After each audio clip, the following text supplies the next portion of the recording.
کورسات ئەو گوڵانیێرگزەی کە لە زستاندا لەژێر بەفری گۆیژە و ئەزمەڕ و دەباشانەوە سەری هەڵدا و گەشەی کرد. ئەو نێرگزە زستانەیە بۆنوبەرامەی ڕاگەیاندنی کوردی تەنی و بووە مینبەرێک تا هاوڵاتیان خۆیانی تێدا ببیننەوە. یەکی ساڵی 2000 ئەو ڕۆژەی لە بیرەوەری هەموو ئەو کەسانەدایە کە بە شەوقەوە لە ساتی دەستپێکی کورساتیان دەڕوانی و کورتساتیش بە مارشی کورسات دەنگی کوردانە، کورسات ڕەنگی کوردانە کاروانی ڕاگەیاندنی دەست پێ کرد.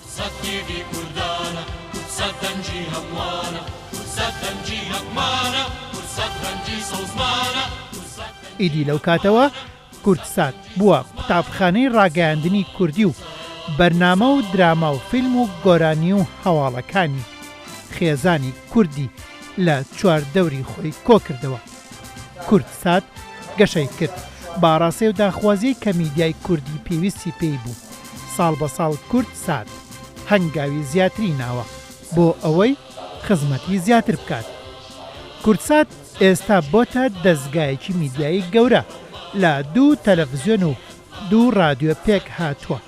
کەناڵی کورتسات کەناڵی دایک گەشەی بەرچاوی بەخۆیەوە بینیوە. بەرنامەکانی هەمە ڕەنگن و لەم بوارەنەدا ئەسپی خۆی تاوداوە.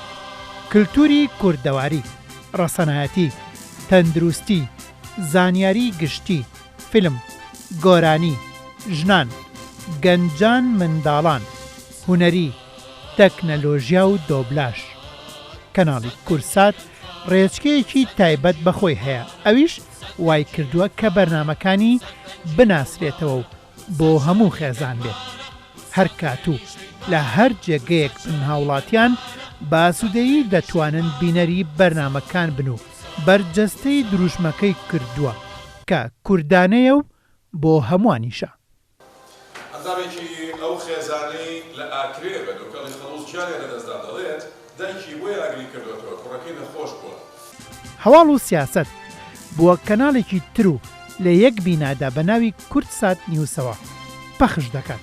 هەمیشە کورتسات نیوس زانیاری باوەڕ پێکرا و هەواڵی دوور لە چەواشەکاری بڵاو کردوێتەوە و هەرگیز نەیویستووە بینەر گومڕا بکات. لە کورتسات زۆر بەرمەتی ئەوکارانمان گەشتێکی فراوانی هەواڵەکان تا پێشکەشەکەی سەرەتاش بە خوێندنەوە ناونیشانەکان دەست پێکەین. لە کورتسات نیوزدا ڕەچاوی هەست و سۆزی هاوڵاتیان کراوە. ڕاو ڕای بەرامبەر بۆتە ناوەرۆکی راپۆرت و هاوڵەکانی و هاوسەنگی پاراستووە و هەرگیز نەبۆتە سەرچاوەی ترس و تۆقاندن و دڵە ڕاوچی هاوڵاتیان. پەیوەندیەکانی سەعودی و ئێران بەرەو باشی دەچێت و لە داهاتوویەکی نزیکیشدا جارێکی دیکە لە بەغداد دانوستان دەکەن. لە کورتسات نیوزدا جگە لە بواری هەواڵ و سیاسەت، هەواڵی وەرزش، ئابووری، هونەری و کەش و هەوا گرنگی تایبەتی خۆی هەیە. جگە لەوانەش لە مەجاڵی تەندروستی و زانیاری گشتی و کللتور و ڕەسەنایەتی و کامپینەکانی خێرخوازی ڕۆلی بەرچاوی هەبووە. دەنگی کورتسات 96.3 هەردوو رادیۆی دەنگی کورتسات و ڤۆیس ئۆف کورتسات لە بوارەکانی هەواڵ و گۆرانی و گەنجاندا ڕۆلی بینیوە بۆتە مینبەرێکی خوازراو لە گۆرانی کوردی. دەستگای میدیایی کورتسات گرنگی داوە بە سۆشیال میدیا و هەردوو کەناڵی کورتسات و کورتسات نیوز 2 سۆشیال میدیای گرنگیان هەیە کە لەگەڵ ئەوانشدا لە ماڵپەڕی کورتسات و کورتسات نیوزدا هەمیشە هاوڵاتیان ئاگاداری بەرنامە و هەواڵ و کارەکانی کورتساتن.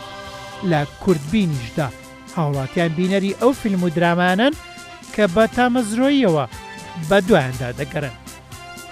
دەستگای میدیایی کورتسات بۆ ساڵی تازەی کارکردنی با گەڕوتینێکی کوردانە و پیشەیی لە کاری میدیاییدا هەنگاو دەنێت و کارمەندانی دەستگای میدیایی کورتسات وەک چۆن لە ڕابردوودا با دڵسۆزی کاریان کردووە ئاواش بۆ ساڵی 2022 کارکردنیان زیاتر چر دەکەنەوە بۆ ئەوەی هاوڵاتیان لە کاری پڕ بە پێز و جوان بێبەش نەبن و هەمیشە بینەری کەناڵەکەی خۆیان بن.